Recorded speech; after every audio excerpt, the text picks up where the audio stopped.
the future of Arctic as we look ahead to the winter? You know, there's been a lot over the last few years, and Yeah. you've been right there along for the journey.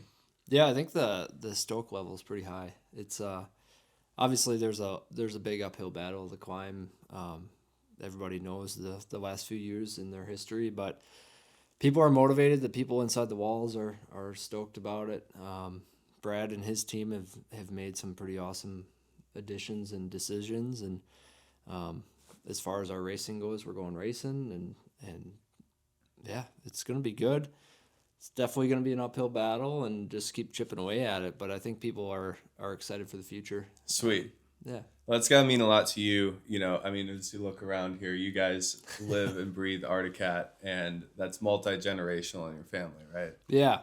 Yeah. It's kind of, it's been our whole life, basically. This brand, there's definitely been times where we've been persuaded to sway away, but I feel like loyalty in the long run pays off. And yeah, for my grandpa, his first Arctic was like in 1968.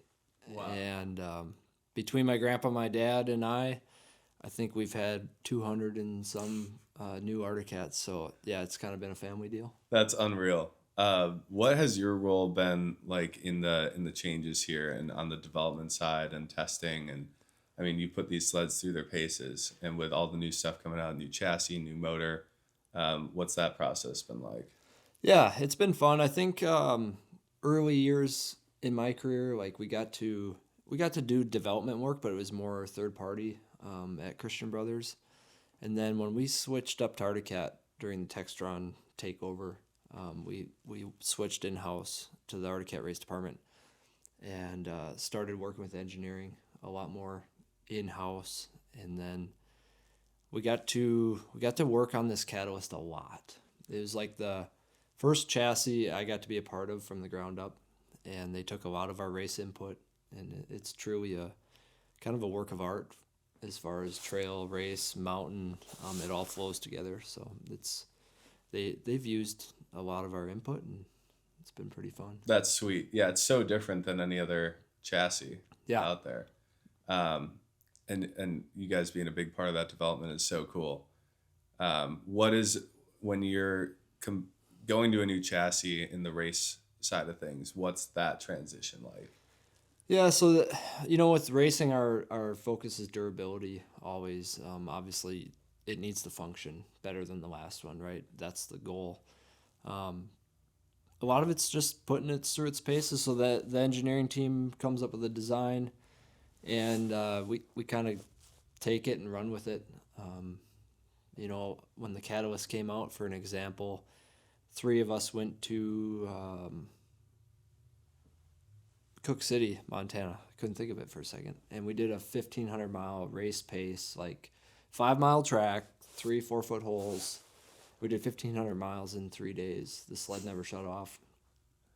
And the idea behind that is if we could ride it at that pace for that long, it would mirror, say, 8,000 miles that a normal consumer would trail ride it. So we just test things differently.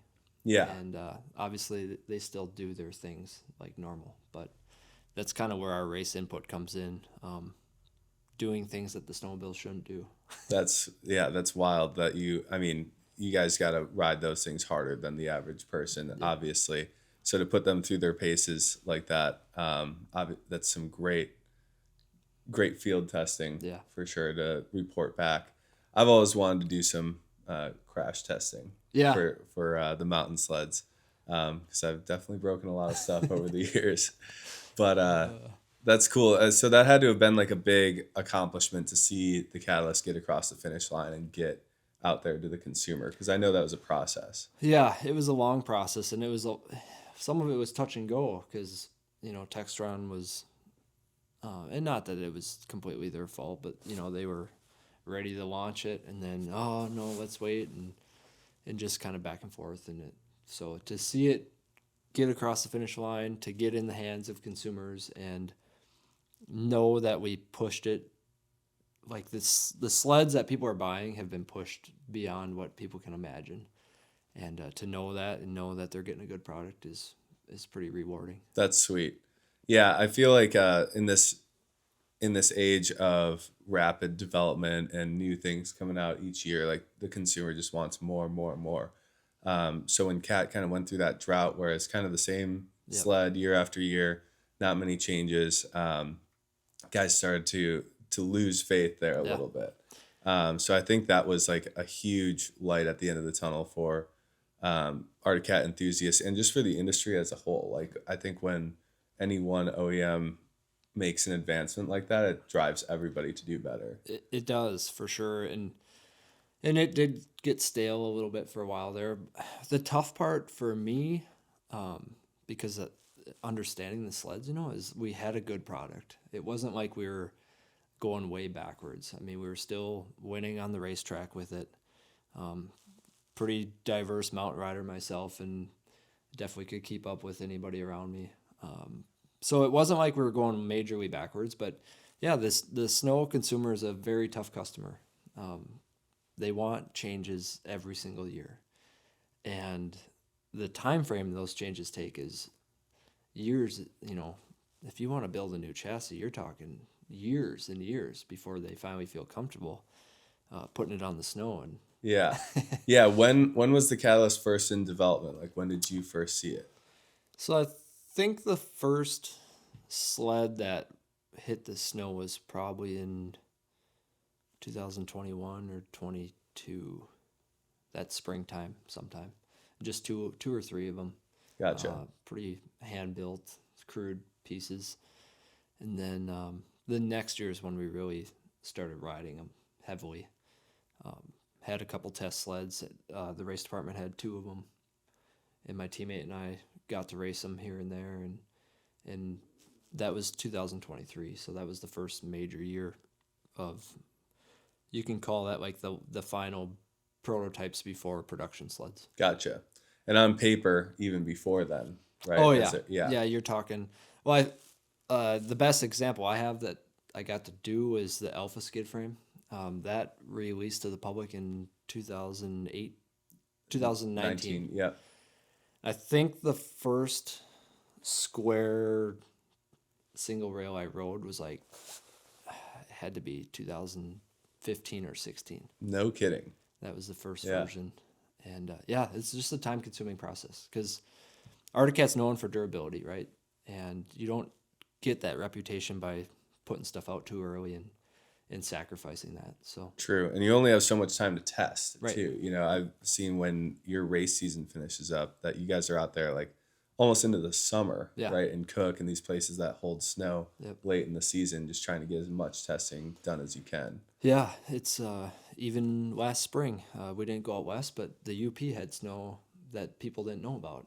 And we rode 858s testing some stuff up there in mid-April on the public trails, and they were beautiful. You never passed another snowmobile. That's amazing. And we've been in Cook City. Cook City is a good one because it holds snow really late, Mm-hmm. and you can just keep driving up the mountain further and further until you hit it.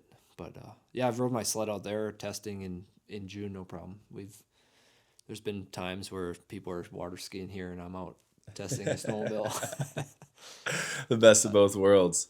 Yeah. What are you guys looking at when you are doing this testing? Are you, obviously it differs from year to year, but you're looking for motor longevity, chassis durability. Like how is that measured, and how do you, what are the different things you look for there?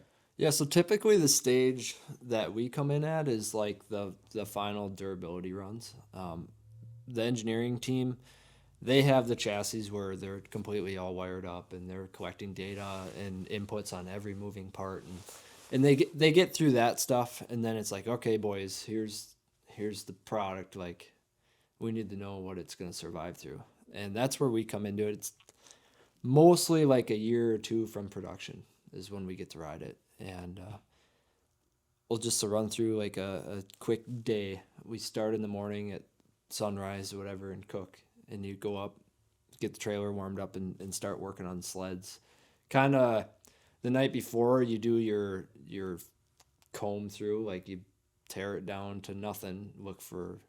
They usually have white framework, so you can see cracks, and basically go through and look the sled top to bottom.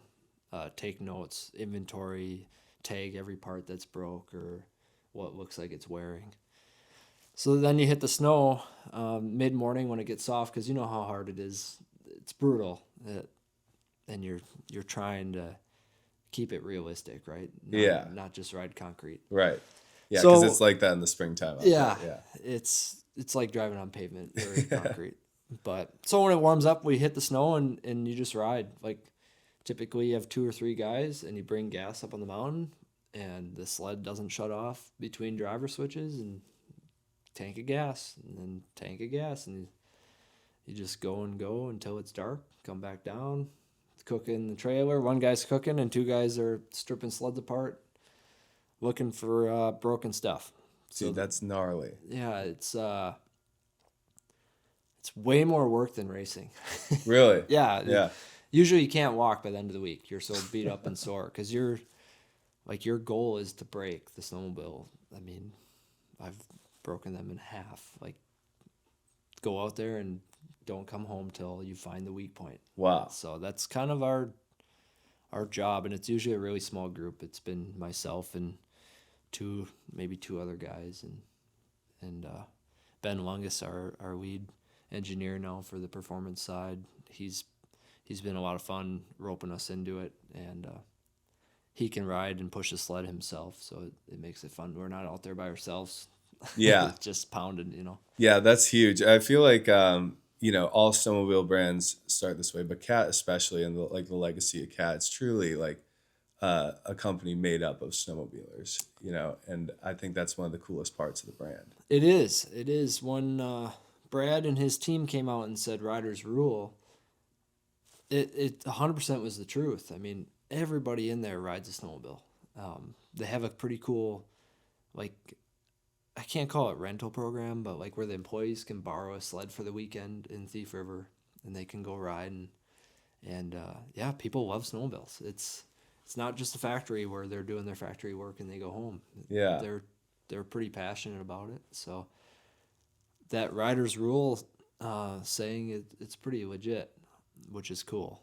That's so sweet. Yeah. I mean, just when comparing all the brands side to side, I think the legacy of Arctic, and especially as you look around these walls in here and all the memorabilia you guys have, that's one of the things that I've appreciated most about the brand.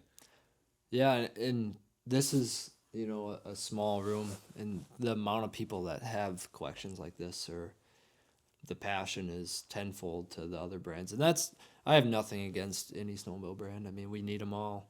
They are all making kick-ass products right now, and it's really elevating the whole industry. I've just been an Arctic kid. Yeah. Since the beginning, so that's where we're at.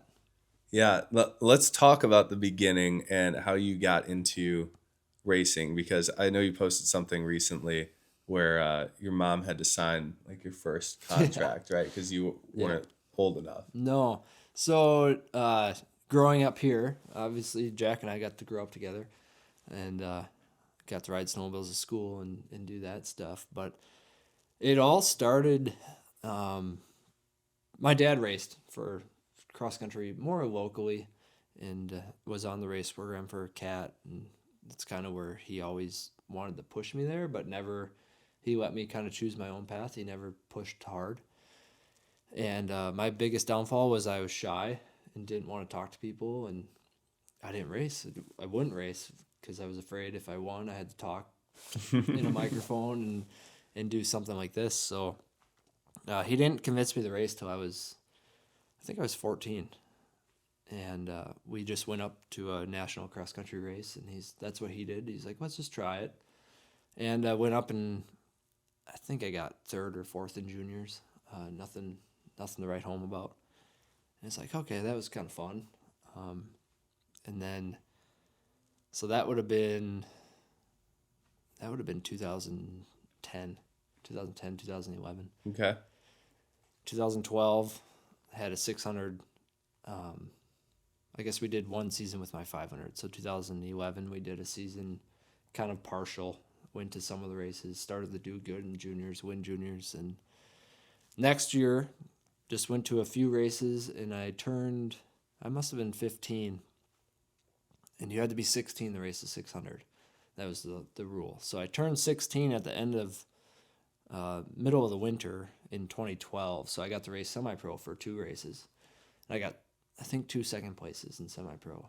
And we were just doing it for fun at that point. Like it wasn't, I don't like to say, but it wasn't my dream at the time. It was kind of like, okay, you're pretty good on a snowmobile, but let's just go racing with Dad and have fun. And summer of 2012, going in the winter of 2013, Articat called and they're like, hey, like we, at the time, and still is, my race manager, Mike Coletti, he's like, we need to do something. And I'm going to put you in, if you're committed to racing, I'm going to put you in a semi next year with Christian Brothers. And kind of gave the choice to race semi-pro or pro. I'm like, well, what would you do? And he goes, well, you're going to learn a lot more in pro quickly. So I'm like, okay. So 2013, signed a legit professional contract. I was a minor at that time, so my mom had to sign it. And had no idea what that meant. I mean, literally, Mike called and we were sitting at our old bus shop in the office. And we're like, he goes, yep, you'll be in Christian Brothers semi next year. And I'm like, okay, cool. And then never heard anything else till Heydays. And he goes, yeah, you'll meet Dwight at Heydays. Dwight and Stuart own CBR. I'm like, okay. Then it was quiet from then on. Wow. So went through all summer. It was like, okay, like you got a deal, but what is it? Had no idea. And went to Heydays and went over by Dwight, and his first words were, oh, I hear you're racing for us this winter. I'm like, holy smokes, this, shy kid from Eagle River. I'm like, this is crazy. And I didn't say much. I just kind of showed up. We got a test sled, did some testing, went to the first race, finished on the podium in the pro class, and got second in the championship that year. And that kind of, it just steamrolled. Is that kind of when you knew, like, this is my thing? This is going to be a good thing for me? Yeah, we showed up to that first race as a pro, and I'm going against Ryan Simons, DJ Eckery, Aaron Christensen, Corey Davis. These are dudes that ran professional snowcross careers, professional cross country. Like they did it all. And they were good at it. And so I'm like, Brian Dick at the time, he was the lead engineer at Arctic. And I'm like, okay, here we go. I had no idea how I was going to do and finished, I think, second and third against those. I'm passing these guys, and I'm like, holy, this could be something pretty cool. So it took me a while to figure out, it meant more to other people than it did to me at the time because I didn't understand it. Mm-hmm. But that was the start of it.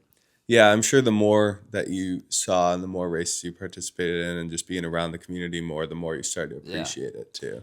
I look back at old stories. I just looked at some old stories the other day. When I found that contract, I don't know what I was looking for. And I'm like, that kid sitting in those photos had no clue what it was going to turn out to be, and that's pretty cool. That's awesome. It's a true, you get your typical people that are like, if I had that opportunity. And the cool part for me was that was never, we weren't trying to do that. It just happened. We got that phone call and it kind of just steamrolled, and it was never the goal or never the plan until it was. But man, I love that. I feel like, a lot of kids grow up, especially around here, riding snowmobiles, and the natural progression, has been to race, to get any kind of publicity, exposure, that type of thing. That's the natural path forward to become a professional snowmobiler, whatever that means. But yeah, I mean, everybody's got their different talents and different skill set, and it's cool that you found that, at a pretty young age.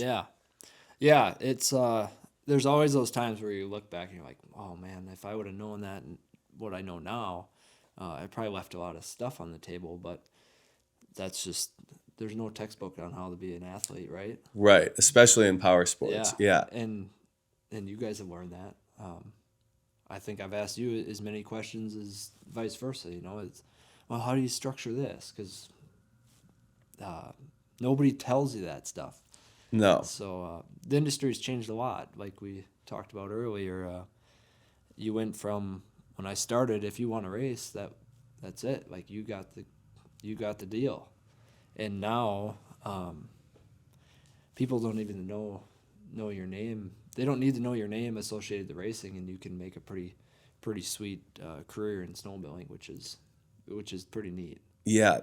So I want to talk about that, the kind of how that's changed for you, and then as well as your program in general, like physically, mentally. But we could start there. So I think it's opened up, the digital age has opened up a lot of opportunity for Yeah. people to get into the sport, especially in backcountry and with what I do. Outside of competition, you can still have some influence and have a presence through social media, but it's a lot of work, and it's constantly evolving. And it's one thing to keep a sled on the snow and to focus on your ride or your race or whatever is at hand, but it's a whole nother thing to always be thinking of the digital presence too, and filming this and filming that and trying to maintain that presence as well. So how's that changed for you? Yeah, like I said, when I started, it's like, okay, you're winning races. Your contract got better and better and better, and these companies wanted their name on your sled. It was quite easy, and then the digital age happened, which I'm glad I got to be a part of both. I got to see kind of the good old boy mentality of snowmobiles, and then now the new age of it. And it has opened doors for a ton of new people, which is great for the industry because, as everybody knows, it's kind of a smaller industry, and it's big but it's small. A lot of people overlap. A lot of things overlap. So to get more people involved and have more opportunity has been cool. For me personally, snowmobile racing takes a ton of effort on the sleds, physically, mentally.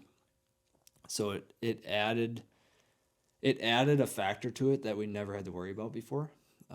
We used to get our contracts and do our stuff without having to do all this extra, say screen time, so to speak. Mm-hmm. And so that part's been a challenge, trying to balance being a racer and being I don't know if I could call it an influencer, but so to speak. Yeah. Providing more numbers to sponsors rather than results. That's been the biggest change. You sign a contract now, and it's like, okay, what's your numbers? Like, not your race numbers. What's your social media numbers? Right. Like, oh, don't you want to know our accomplishments? Oh no, we don't. We just need to know what you're doing on social media. Yeah, it's crazy. Like, what? So that part's changed, but on the flip side, it's opened up doors for a ton of people, and as you know, we grew up riding mountain sleds. I always had a mountain sled in the garage, and we always did it. We spent 2 to 3 weeks out west every year when I was a kid, and I think your first trip out west was with us. Yeah, one of them. Yeah. And we just did it, but nobody thought about it as a career, so to speak, right? Right. Like, that was a bonus to hill climb racing or cross country or oval or whatever. So in that sense, yeah, it's opened up a huge amount of opportunity for guys like, I'll use Dave McClure. Him and I signed autographs at Heydays for the first time, each of us. Like, it was his first time and my first time the same year. Oh, no kidding. Yeah. So I got to meet Dave and Rob. Kind of kicked off our Articat tenure, even though he was racing before that. Kind of kicked off like his bigger period with them together. And we've joked around a few times where it's like, man, it's changed so much. Like, he went from racing to transitioning into backcountry and doing some cool builds. And it prolonged his career a long time. 100%. Yeah, I looked up to those guys big time when I was getting into backcountry riding. Rob and Dave had such a dynamic between the two of them. And then I remember, I don't know if it was 2014 or 2015, somewhere in there, they had the McClure and Kincaid edition Mountain Cats. And like, man, it was just the peak of badassery. Yeah. For me, from my perspective anyway. And now, looking back, I got to know Rob really well Yeah. before he passed, and I still continue to hang out with Dave. You know, I spend the winter in his home area Yeah. out there, Yeah. so gotten to know Dave really well, and it's been cool to see him, you know, kind of make that turn, and but also to hear his perspective about Yeah. it too, having seen all that he's seen, and seeing him try to adapt to the digital age, and he's doing a great job of it He too. is. He is. He definitely saw the vision that a lot of people didn't see, and stepped away from racing, I would say, at the right time, and jumped into it. Yeah, such good guys. Yeah, Rob helped me a lot when I first started racing, as far as like our gear deals. I didn't know anything about gear deals because at the time Arctic Wear was our gear sponsorship, so it was all in house, which was amazing, right? Well, then Arctic Wear was no longer, so here I am. Like, how do I negotiate a gear deal? What to expect? Like, are you supposed to just get gear? Are you supposed to be? Is there commitments to it? And I remember Rob laid the groundwork. He goes, if you can't get X, X, and X, just move on. You know, focus on these things, and somebody, when they recognize what you're doing, they'll go for it. And so yeah, he was a huge help. oh man, It's funny because you think about Rob and Dave, and then you think about me on the other side of the country, and you're like, well, those guys would never correlate with anything, right? And yeah, Rob was a huge reason why I'm wearing what I'm wearing right now, and the fly era, and yeah. how to dive into doing my own gear deals. So it's pretty cool. Yeah, what a legacy for Rob. I miss that guy dearly. Yeah. And talk about a social media presence and personality. And Oh, he yeah. was an early adopter, and Yeah. he was just incredible. I feel like you're a great spokesman for the brand, for the Arctic Cat brand, and tons of good information and updates have come from you, as Arctic Cat's been going through some changes here. So I feel like there's so many different ways you can approach it too, between obviously racing being the biggest, but also some of that more technical stuff, some of the mountain stuff and lifestyle stuff Yeah.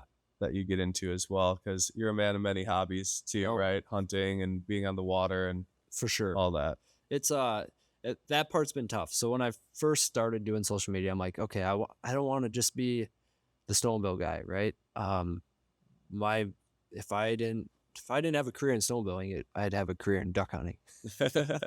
That's my second passion, and I'm like, I want to show a true lifestyle. Like, yeah, I work my butt off, and we go racing all winter, but I do a lot more things.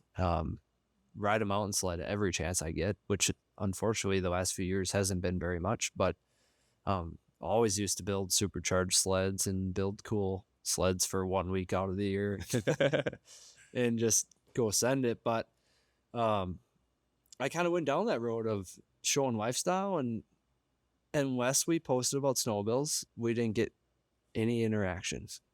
And at that point I'm like, okay, I guess we're going to be a snowmobile page, and I'd rather take the lifestyle stuff in through my own eyes and not stare at a screen over it. So I thought people would really get a kick out of seeing I'm more than just a snowmobile racer, but the response wasn't quite that. So kind of how we geared towards it. I'd love to take Spieth out in the backcountry and like, hey, like, you're not just a flatlander, but Right. yeah, it's just not quite realistic. Yeah, I've gone back and forth with that too, because I do a lot of different things in my life too, but I feel like people follow me for snowmobile, Right. and that's what it is. So try and put some feelers out there with some other types of content. Maybe I'll do more of that going forward too. But yeah, I was curious about that, because you are a man of many talents. That was the dream behind it. It's like, okay, let's vlog, so to speak, like all year round. And I wish I had a little more skill with cameras and stuff, because I probably would do it with just family and show some different things, but the response just wasn't there to dedicate the time to it. Yeah, and like you said, when you're just trying to enjoy those moments too, when life is so busy, it's like, yeah, maybe it's all right taking a step back from that just to enjoy these times and make business decisions on the fly like that. Well, as we look ahead to race season, what has your training been like physically, mentally? Like, how are you preparing to go out and race again? Yeah, so on a typical year, like kind of, I kind of go through summer just doing whatever, I having fun, hanging out with family, hanging out with friends, trying to recoup a little bit and bring the fun factor back into it after what ends up being a long winter. And then come October, November, it's like, okay, time to clean up the eating, start hitting the gym, basically boot camp style, which is all fine and dandy. Like it gets a good baseline, but I'm sure you've learned now that nothing beats riding a snowmobile. You cannot, you could train 7 days a week, and until you ride that snowmobile, you can't touch those muscles. Yeah. And so that's kind of, I've preached this in quite a few interviews. Like I try and stay healthy, I try and stay fit, but then when we get snow, like I ride and I ride and I ride until I can't ride anymore. And usually by the races where we need the fitness, I'm good because it's just normal.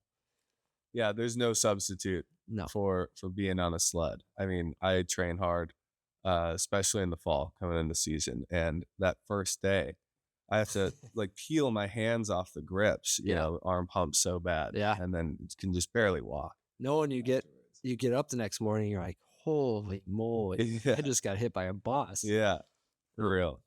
And that I still get that every year, no matter how many years I've done it. Uh, I used to work out with trainers, nutrition, train, do all that. And on day one, I'm like, I'm at the same point I was last year, So obviously fitness is important, cardio and going into it somewhat prepared. Yeah, because I mean, you're racing. I mean, you do all different types between the ice races Yeah. and the ditch races and stuff, but they're so long. Yeah. Like you're on the snowmobile for a long time. Let's talk about that a little bit. For those that that aren't familiar with cross country racing necessarily. Yeah. So cross country racing is typically like it's hard because the beauty of the sport is um we race all different kinds of things, right? So if Mother Nature lets us have snow, we race ice to start, and then we go to terrain races, which is snow, ditches, rivers, lakes, going across whatever. And then we get into our big races, which are the 500-mile long ones. And then we end the year on ski hills or like UP resort style. So the cool part about that is you can't just be good at one thing, right? You got to be good at 120-mile-an-hour slot car ice racing, and then you got to be good at 50, 60-mile-an-hour 4-foot holes. So it's a cool sport in that aspect. But typical race is 100 miles. Usually takes us an hour and a half. I stand up the whole time. So it's an hour and a half of like 100, and my heart rate runs pretty low, which is I don't never have trained for that. It's just kind of a unique aspect, which has helped. I always joke with Speece because on a mountain bike, he could crush me. Like I'm at 200 a mile in, and he's just cruising at his heart rate's like 100. And but we get on a dirt bike and do a 30-minute moto, and I average like 150, 160, and his is at 200. So Wow. it's just like, And you've tested that? You've worn a heart rate monitor while racing? Yeah. And I just cruise at a nice pace, heart rate wise, and so I don't know. It's just natural. Use less energy in that aspect. So the long distance stuff that hasn't been hard for me as far as maintaining fitness. The 500-mile races, like we do 250 miles a day, so I think it's like 3.5 hours on the sled through. That race is brutal. It's like, I think the mental strain is the worst when you can't, if it's flat light and you're just like struggling to make out terrain for 3 hours straight. Yeah. So that's kind of what cross country racing is survival of the fittest, but they're still sprint races. They're not long enough where you're like slowing down and saving equipment. Like you gotta go, and if it breaks, it breaks. So it's a very unique sport. I bet. Yeah. I mean, going back to what we were talking about with testing the sleds and stuff, you're doing that on the race course every weekend, right? Yeah. And I'm sure there's been times where you've been, leading or set to win and you have mechanical issues, right? Or something takes you out that you're not expecting, and that's got to be frustrating. What about the elements? Like, you can't control the weather, right? So No, there's it's got to be like extreme situations there too. extreme cold is everybody's enemy. But we race in it. Like I don't know if we've ever canceled due to cold. So probably the coldest day I've ever had was the I-500. We left Winnipeg, Canada, Manitoba, and we were racing down to Minnesota. It was a point to point. And I think when we left Winnipeg, it was like -30 straight temperature without the wind. And then you're going, no, the snow in Winnipeg is harder than this concrete. Like our carbides wouldn't leave a mark in it. Oh my gosh. So you're on a 600 doing 90 some miles an hour down this ditch at -30. And you got your little windshield. Brutal. Like, just brutal. I got done with that one. My, was it this hand? These fingers were black. Like they froze. Went in, because I had never froze stuff black like that. Actually, my jacket came unzipped and my stomach was starting to freeze. So I stopped and redid all that stuff. Like at that point, it was like that race was survival. Yeah. And I'm like, because I had a teammate, DJ Eckery, where he froze his stomach once. His jacket rode up and it was all black and like rock hard. Oh, Yeah. I just had flashbacks of that. I'm like, nope, I'm pulling over. Like I'm zipping this stuff back up. But cold weather. Yeah. So froze the fingers. Then the whole thing sheds off with the nail. Like it's just gross. And oh my gosh. got done with that day, sat in front of the heater, shook uncontrollably for over an hour. Because you can't dress bulky. I mean, if you're going to go fast, you got to go fast. So I think weather, like cold, is our number one enemy. Snowing, blowing, it is what it is. I thrive when I can't see. So a lot of people slow down, and that's where I make up time. I see. But that might change as I get older. Yeah, when it's that cold too, I mean, it happens so fast. I've experienced frostbite before, and you're numb before you really even know what's going on, and before you know it, it's too late. Yeah. Then, like you said with the bulk, first of all, like when it's cold like that, it's hard to move as it is, and then if you're bundled up, that makes it even tougher. And the dexterity with wearing thicker gloves and everything, and maintaining control and hanging onto the bars. Yep. Presents all kinds of challenges, I'm sure. Yeah, it's just it takes the fun out of it for sure. Yeah, and like you said, once you're froze, you're froze. There's no, we're not doing laps around a stadium or an oval track. Like even if you want to quit, you gotta go another 40 miles to get somewhere. So it's like it's not an option. You just keep on going. But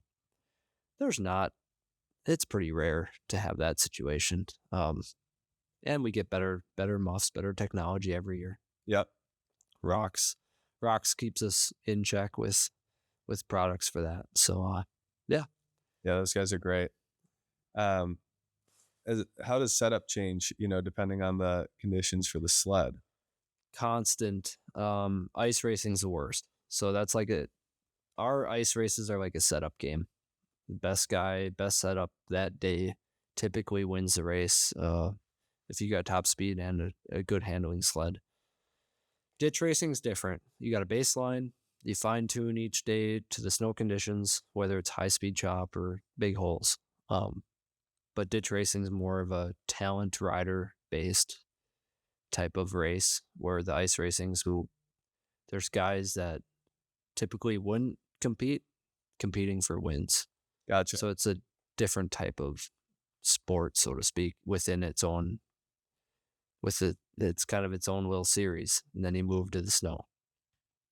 Competitive, fun. Oh yeah. But yeah, different. So suspension, clutching, how far does it go? Clutching to your blue. I mean, you can't clutch enough. So in ice racing, you're always looking for that quarter mile an hour. Like, oh, that guy's going 110. We need to go 110 and a half. Mhm. And we got him, right? So yeah, clutching, gearing, constant. Ice racing, you could take out 3 studs on one outside bar and it would change the whole sled. Like you're fine tuning to 2 to 3 studs in the track. Wow. And it's kind of that style racing is an art, and it's every lake ice is different water density, different water clarity, so it makes different ice. So when you leave a racetrack on Sunday night and you're like, oh my gosh, sled was perfect, right? Go to the next weekend, can't even ride this thing because it doesn't work at all. That's crazy. And it's just ice conditions. That lake froze, that lake froze when it was 20 degrees, and this one froze when it was -20. Totally different ice. Mhm. That ice is a lot harder than that stuff. So it's a never-ending battle. Man, I can't even imagine. And who helps you with that? No. I do the setup stuff on my own. Kind of learned that from a young age from some of those key Simons and Eckery and Brian Dick, and the more you understand about your sled, the better racer you're gonna be. Mm-hmm. Clutching wise and gearing, my 2 mechanics have always taken care of that. As far as maintenance goes, engine swaps, building sleds from the ground up, I have Corey and Hector have always taken care of that. Hector kind of recently stepped away, retired. They've both been doing it for 30 plus years. Wow. They started in the Arctic Cat Race Department in like the early 90s, mid 90s. And they've been my mechanics for my whole career. Man, the wealth of knowledge between those 2 guys got to be insane. Yeah, crazy. Well, half the sleds in here is those couple sleds out there they built. Those were their sleds, and yeah, they've built a lot of snowmobiles from the 90s till now. Hand built mods, just crazy.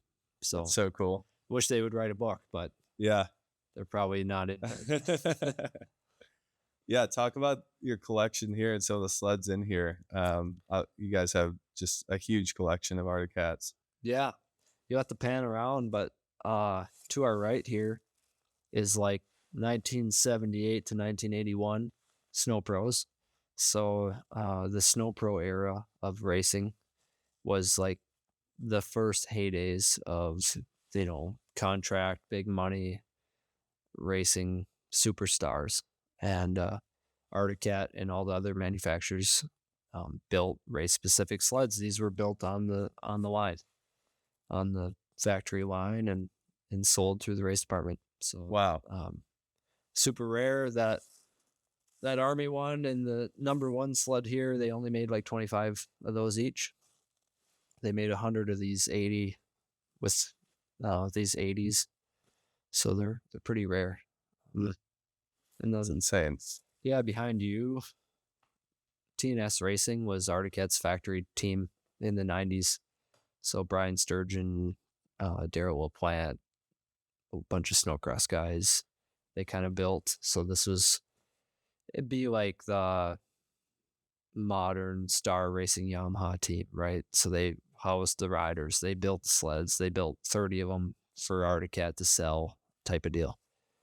So it's like from the 90s, kind of the 90s era here of oval sleds that were hand built by Arctic, plus the 1970s Puma.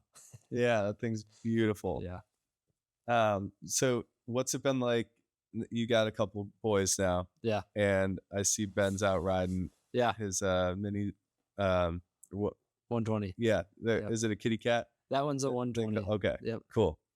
What's that been like now, passed down to the next generation, and how does your dad feel about that? And he's having fun. Yeah, Dad's having fun. It's cool because I wore out like 2 120s and just rode, and now we got our snow. Yesterday here we have some snow on the ground, and Ben got up in the morning. Our oldest, he's 2, and he came to the window and he looked down. He's like, we can ride snowmobiles now, Dad. And so we got the 120 out, and he rode all morning. We put it away, had lunch, and I took him on his first deer hunt the night before, and we shot a doe with the bow. So we had to take care of that in between. Yeah. And then it was almost dark out. He's like, I want to go again. So we got dressed and did another lap. But yeah, he rode that 120 like 2 weeks after his second birthday last year. Oh my gosh. And he did amazing. Rode all by himself, turns. I ride a big sled. He just follows me around. Yeah. So it's been cool. It's pretty surreal. I bet. It feels like this whole deal just started and now I'm slipping away to the ages and the new the kids are coming on. So that's what it's all about, is fostering that next generation, right? Those are some of my best memories growing up, waking up and seeing the first snowfall, waking up and it's white outside. And it still gets me excited, like seeing the snow coming. Oh, yeah. Right now, early November. Man, it lights a fire in me unlike anything else. But I had a kitty cat growing up and a couple other smaller sleds from there. And my dad would snow blow, like a track for me through our horse pastures. He had a big PTO blower on the tractor. And I would just ride and ride and ride until I couldn't anymore, until it got too dark, just loved it as a kid. So it's got to be cool to see your kids following the same path. Oh, it is. And enjoying it the way that you did. It's totally a way of life for us up here. I mean, all our buddies rode sleds to school. We rode after school. We rode before school. I hope they still can do that when they get older. And, it's part of our heritage. We just ride snowmobiles, and it's pretty fun to watch them. It's going to be fun to watch them grow up. Yeah. I'm not pushing the racing stuff. Like my dad didn't push that on me. I don't know if I want to be a 120 racing dad. Yeah. They want to jump on a big sled and go play around in the hills and do that, then whatever. As long as we're riding as a family and doing it how I did it, I think it'd be pretty cool. That's awesome. Yeah. I think it's cool. Little side note here, how a few guys our age from this area have continued on in snowmobiling. Yeah. Your career has been so prolific. Me and Dylan in the backcountry, Colton, is head mechanic for Judnick, and they took home a championship last year. Yep. Spieth, on the photography side. And that's been the history here in Eagle River. Like, lots of big names have come out of here. It's pretty unique, because if you actually go back, just this little area, you have Chad Ramish, who is probably one of the best stock oval racers ever. And he kind of just let that quietly be his past. And I didn't even know about that till we were probably in high school. And then Nick Dolzel was a factory skidoo oval racer. Same thing. Won many world championships in the stock classes. And and then we get to our generation. You got Tony Swantek, Colton's dad. Yeah. Who worked through the 80s and 90s and stuff with Decker Racing, and then for Polaris Racing. And now Colton followed his footsteps and is Emil's head mechanic, which is wild. And Spieth doing photos, and you and Dylan doing the backcountry stuff. I mean, I remember when we were all in high school and it just started. It's pretty cool. I kind of did my thing and everybody else was doing their things, and we'd all get back together in the springtime again, because everybody was busy in the winter. Yeah, no kidding. But our friend group has branched out in every avenue of snowmobiles, it's pretty unique. Yeah, it sure is. And growing up here too, just the culture, we're right across the street from the World Championship Snowmobile Derby, the International Snowmobile Hall of Fame, and the museum. That I love checking that out too, and the collection that cycles through over there. And not to mention the tourism too, and the amount of snowmobiles that come through this place in the winter. It's something else. Yeah, I try and explain that to our guys in Minnesota, and I'm like, you guys just don't know what it's like until you come over here and you watch it on a Saturday morning, and it's literally a cloud of two-stroke smoke like over town, and it's just sleds. Unfortunately, we haven't had that for 2 years. Right. But I remember we used to get out of school for the Derby. Yeah. We had that Friday off, and nobody had to communicate. You just knew you were going to Friday Night Thunder. Right. I'm glad we got to grow up with that. Oh, me too, man. Yeah, it's so cool. And the more involved I've been in snowmobiling in the community, the more I appreciate it, Yeah. for sure. Kind of just took it for granted growing Yeah. up. Thought everywhere was like this, but that is definitely not the case. Um, so looking ahead in your career here, obviously you've been super successful, USXC champ multiple times, right? Yeah. You won the I-500. What else is out there? Yeah, we've won a lot of championships. The I-500 5 times and the Sioux 500. We've won that one. I actually had an entry to Jackson. That has been a goal. Had a sled, had an entry, ready to rip, and it was the only year they canceled it. Oh, of course. And the pandemic. yeah, Yeah. it just was like I kind of took the wind out of my sails. I bet. Like yeah. we were close. We had Todd Tupper was gonna let me ride a sled because at that time he was working for Articap, and Coetti kind of lined it up for me, and it was like, holy smokes, this is gonna happen. Had been riding mountain sleds a ton. Yeah, I was excited about it. That was kind of well, I've raced all the big races except for Jackson. We've done the Eagle River, the WC. Wanted to do that one, hometown. Like, Yeah. why not? Yeah, you got it. Throw my hat in the ring, see if I can do it. And then the Sioux 500, the I-500, Jackson Hole. I guess Iron Dog. Mhm. Jackson and Iron Dog. And I got a lot of guys that I raced with that went out to Jackson have won classes and done good. So I'm like, I know I can go have fun with it, and it would be rowdy. Yeah. I could definitely. I could definitely send a sled down the hill and give the people some entertainment. Man, that is such an unbelievable race. The first time I ever went there was with you. Yeah. On that trip that you mentioned earlier. I look back fondly on that trip. I mean, you were out west, so you're like, the snow's killer. I think it was March. Well, obviously it was March with Jackson Hole. Yeah. Yep. And I'm like, all right, I'm coming. Through the sled in the back of the truck, drove out, met you guys in Colorado. Some of the deepest snow of my life. Oh, God. And I had mechanical issues. My helix bolts started backing out in the clutch, ground down my secondary. I was out for a couple of days, but then we went on to Pinedale. Yeah. From there. Just bounced around. Yep. Up to Jackson. Then caught the hill climbs. And after that hill climb race, I'm like, yeah, I'm going to go to this every year. Yeah. I'm not missing this so anymore. Cool. For everybody listening, Jack's sled was clapped out. Before we rode. Yeah. I remember, I'm pretty sure you're missing an engine mount bolt or something. A bracket was, one of the engine mounting brackets was broke. Probably. Because we were in that, you got out there, and thankfully we had Chad with, who was basically a skidoo mechanic. And it was his sled previously. Yeah. Got that thing fixed and just rode. We rode all over the place. Yeah. And then spent our last day at Jackson. Yeah. Oh, man. Chad had to have been looking at that thing like, I know. What did I do? Yeah. Oh, it's funny to see. I always say to watch how you and Dylan started to the riders that you guys became. Is, I mean, if you were to ask me that years ago, I'd been like, yeah, it's pretty cool. It's come a long way, for sure. You got to take some pride in that.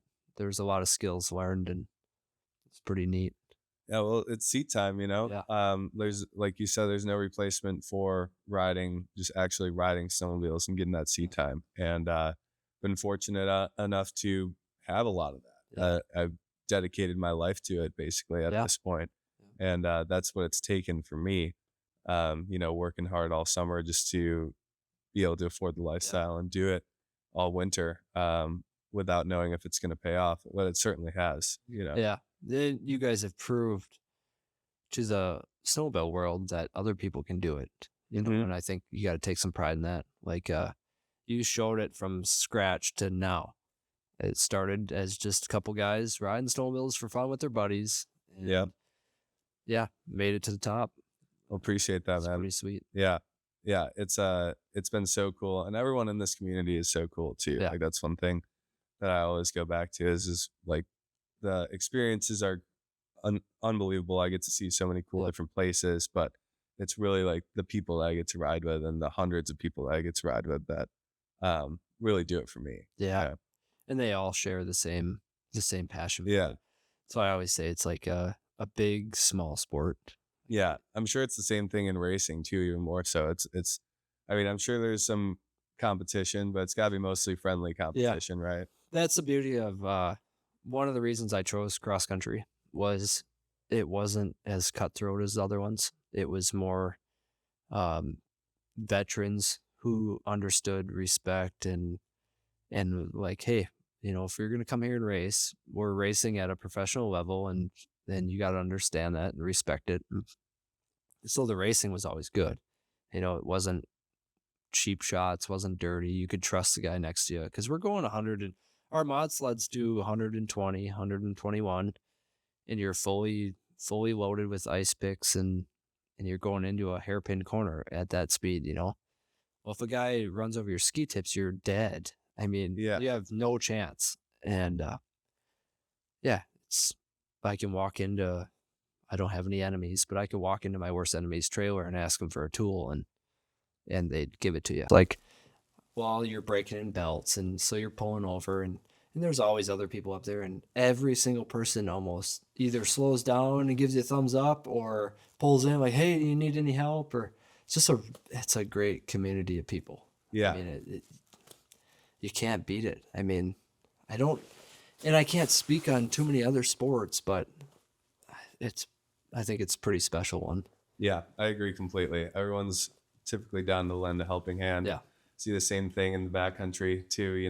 I mean, just being out there so far away from the truck and anything can happen. And whether it's like doing a sled extraction, going back in to put a new clutch on or to change a track or, whatever it might be. Or, I've seen medical events out there too, Right. And that's really when you see what the group's got and everybody's pulling out their different supplies and tools and equipment.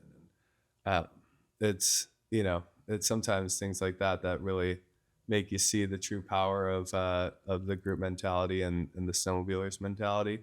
But you see it every day out there too. Yeah, it's pretty special. It's I think the more people that get into it, they see it right away too, and just got to keep pushing families and kids into it and grow this thing. We talked about being an ambassador to Arctic Cat, but like for me, I just want to be an ambassador for the whole sport.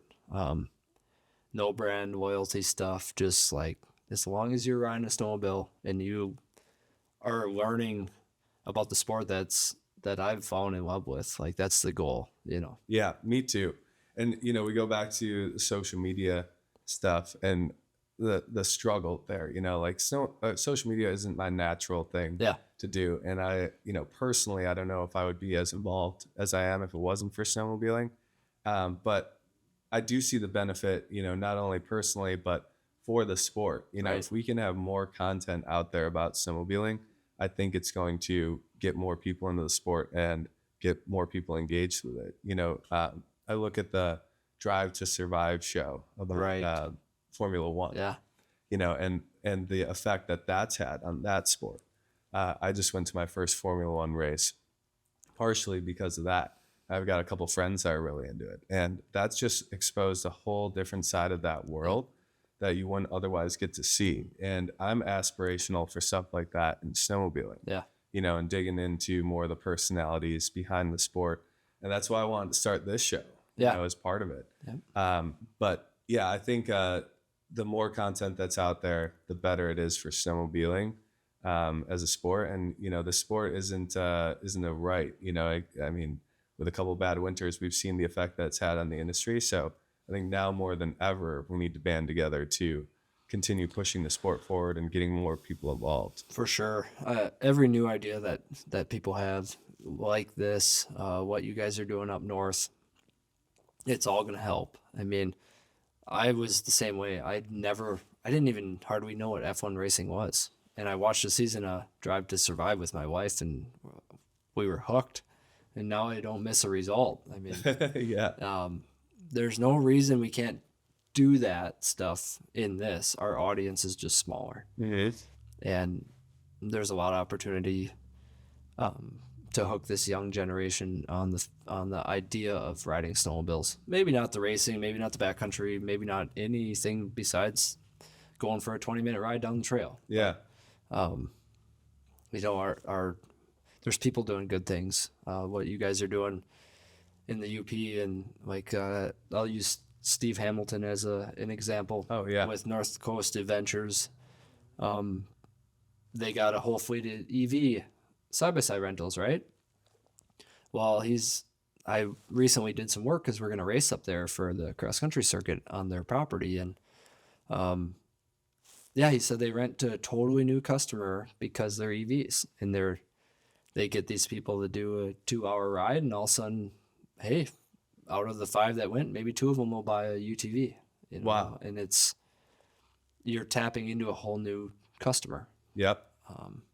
Not saying EV's the answer, but there's different styles of customers looking for different styles of things, right? Mm-hmm. So it's a little avenue to grow the sport.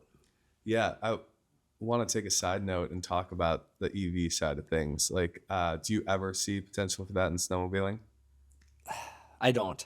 Yeah. I just knowing. So our family business is school buses, and growing up around school buses and being in seminars and seeing the EV process for a school bus,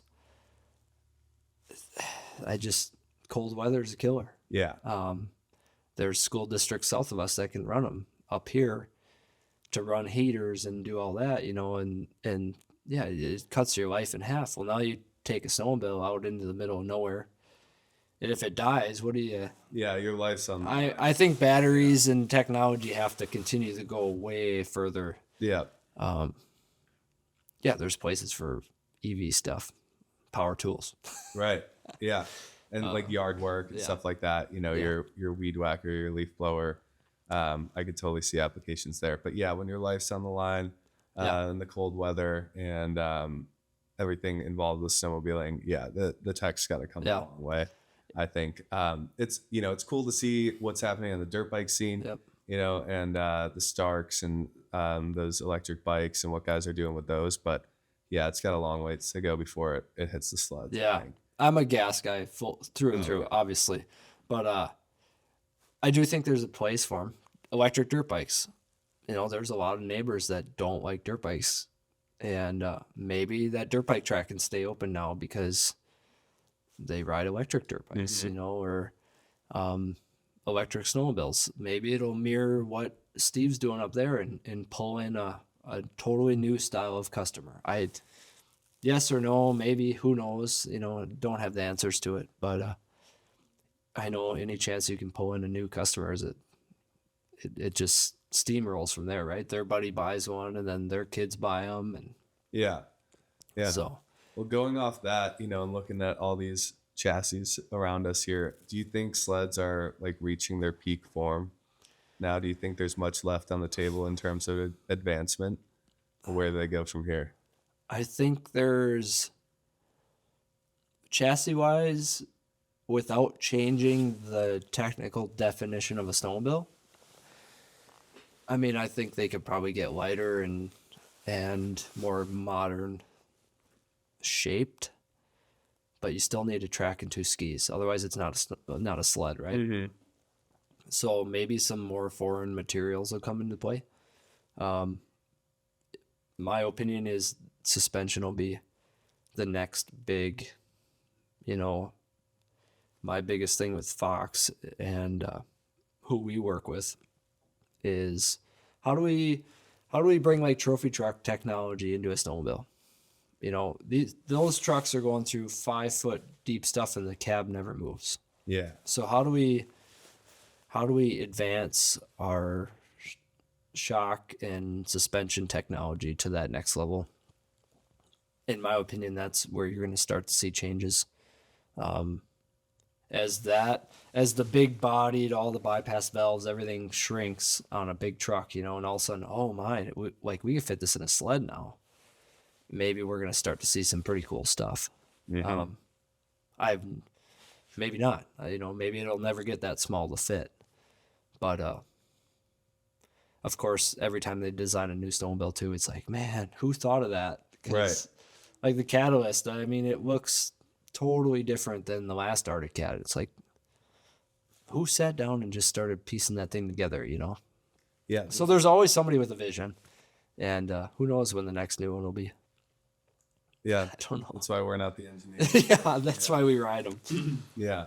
No, it's cool to think about and dream about what they could be. You know, every snowmobile nowadays is really good out of the Yeah. box. So that's just great for the consumer too. Obviously, there's costs associated with that too. Sleds haven't gotten any cheaper by any No. means. But you know, the used markets there, I feel like there's still opportunities for people to get into the sport, and the better the product gets, you know, the better the used market gets. So I think there's a lot to go off of there. I kind of struggle with that, the cost of it, because there is a snowmobile like in the Arctic Cat lineup that you can buy for, you know, 13, 14 grand, not 20. Mm-hmm. But people they want the biggest and baddest machine. Well, you're going to buy an Escalade or you're going to buy a LT Suburban. Right. I mean, Right. Yeah. It's your choice, man. And then if you do the inflation numbers, that lower end snowmobile is really not any more than it used to be. That's true. So it's tough because, yeah, the highest end model is expensive, very. But there's other options. I saw Country Cat's got a brand new leftover for $9 grand right now, Oh wow. and maybe it's a 2-year-old with 1-year warranty. It's like, so for a kid getting into snowmobiling, Yeah. totally. 100%. That's huge. And that's why, you know, I'm so glad Arctic Cat has a bright future, because Skidoo and Polaris seem like they're getting a little carried away. Yeah. Some of it, I mean, obviously the tech is so cool. Yeah. And that is why the price has gone up mostly. But, you know, you see Polaris drop turbo in 2022, I think. Yep. And it's 20 some grand and they sell out instantly. Yep. You know, and that just drives them to, you know, they realize they can kind of charge whatever they want. People are still going to buy them. I think that's corrected a little bit just with the couple of winters that we have. But yeah, I mean, the cost of goods, the parts that go into that sled aren't getting any cheaper either. No. You know, everything's gotten more expensive. So I see where it comes from. But yeah, I know that's a top concern of a lot of people trying to get into the sport or who don't do the sport as religiously as we do. You know, it's hard to justify for a lot of people, but there's nothing like it either. No. Once you're in, you're in. But I think that's probably the people you hear complaining is the people that aren't in it fully yet. I have some ties to a pretty good dealership, and like on the player side, and their number one seller is a fully loaded, like Ultimate or North Star Ranger. Yeah. Well, that's a $40,000 to $60,000 Ranger. They'll sell 2 times to the low end one, right? So the high end customer is still buying. Yeah. It's the entry level. There's no middle ground there. You know, the that's entry level is not quite cheap enough to let people get into it, in my opinion. Obviously, our high end buyers are still buying, and they're the people that are passionate. They might complain, but they're gonna buy it either way. Right. Yeah, I see that when Polaris came out with the Expedition. You know, I mean, that's a expensive unit, and dealers just can't keep them in stock. No. You know, they can't order them fast enough, which is wild to see. The turbo market too. You know, everybody obviously with Arctic Cat's like turbo, and when you look at it on paper, the turbo market's very small. Oh yeah. There's only a couple hundred of those things built every year, and they do sell. But man, if people would just settle down and ride an 800 or whatever to its potential. Right. But I get it. Yeah. I love turbos. I love superchargers. Yeah, I know. Horsepower. I always say that too. You know, it's the very few people, I think myself included, almost can't ride an A sled to its full potential in the mountains or on the trail. And obviously, more horsepower, more smiles, right? It's really fun to do a power wheelie just 2,000 feet up the side of a mountain. Yeah. In my case, you know, whether it's a Skidoo or Polaris turbo, but yeah, I think you can still have a ton of fun out of that Yeah. race sled. Yeah, I think so too. Naturally, I'll probably say that because Arctic Cat doesn't have a turbo, but man, I'd love to just see more people try the snowmobiles in general. For our case, get on a Catalyst if you haven't rode one. We had some Fox guys up and some Polaris racers, and they rode my sled around, and they're like, man, it's like the best handling sled I've ever rode. I'm like, yeah, been telling people that. Just can't get people to try them. Yeah. Right? I'm a big fan of the Catalyst. I mean, ever since we went out for that ride when you had that RXC, we were up in the Ute, and I got to throw a leg over that and ride around the trails a bit, ride on your track up there. I was super impressed. So, that might be in the cards for me here in the future too, especially now that there's a twin rail option. Twin rails are back in the factory, so that's pretty cool. So yeah, I'm stoked on the future of Cat and the future of the sport for sure. Yeah, get yourself a twin rail with a lay down steering post. Yeah, get pretty sandy in the springtime. Yeah. Oh, that would be such a fun sled to jump. It's like our race post and everything put in it. That sled was geared towards the European market because those boys like to jump, and guys and girls, and like that European market's gnarly. I mean, rough, and their terrain to get to their riding spots is like 4 foot, 5 foot holes, like a racetrack. So lay down post and twin rail and let them beat that thing up. That's sweet. Yeah, I can't wait to see more of those on the snow this year. Back to getting people into the sport too. What are some of the ways you think the industry can get on board and people can get on board to support newer riders? One thing we're doing at Backcountry Village, we're gonna have a closed course for kids. Yep. A lot, unless you got private land, a lot of kids, before you get your snowmobile safety, you don't have a place to ride, right? So we're working on that. We're working on trying to do more clinics and more options for people to just rent a sled, try it out, see what it's all about. What do you think where do you think the opportunities lie there? Yeah, I think doing what you're doing, I've thought about doing riding schools myself, trying to teach those skills to the younger generation, and maybe they'll take them to their buddies, back home. And some of these private land compounds that are being built up, like your guys' operation, and like Jay and Steve up there with North Coast, and just if we had the right answers, the sport would be probably bigger than what it is. But that's our job, is to try and figure out how to keep growing it. And I think social media, doing this stuff, kids are really into it. So if you can hook them on the idea and then give them a place to try it, and give them a platform to build off of, it's got to help. From a racing standpoint, on my end, we just need to get people to the racetrack, and once they do it, they'll be hooked. It's that initial. It's just like riding a backcountry sled. It's like that initial time. If you can get them to do it once, like they're pretty much into it. Yeah. So, no, you're right. Well, last question here. Obviously, you've done a lot in the sport. You're super accomplished. What gets you most excited going forward?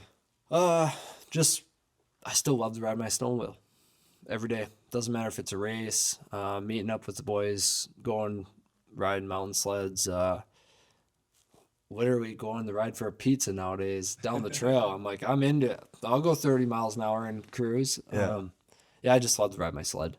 That's it still motivates me. I'm not ready to be done.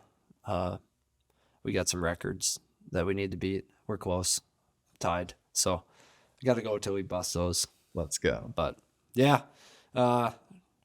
just can't encourage people enough to try the sport that's gave me everything I basically have now. So it's a pretty special spot, and once you're in, you're in.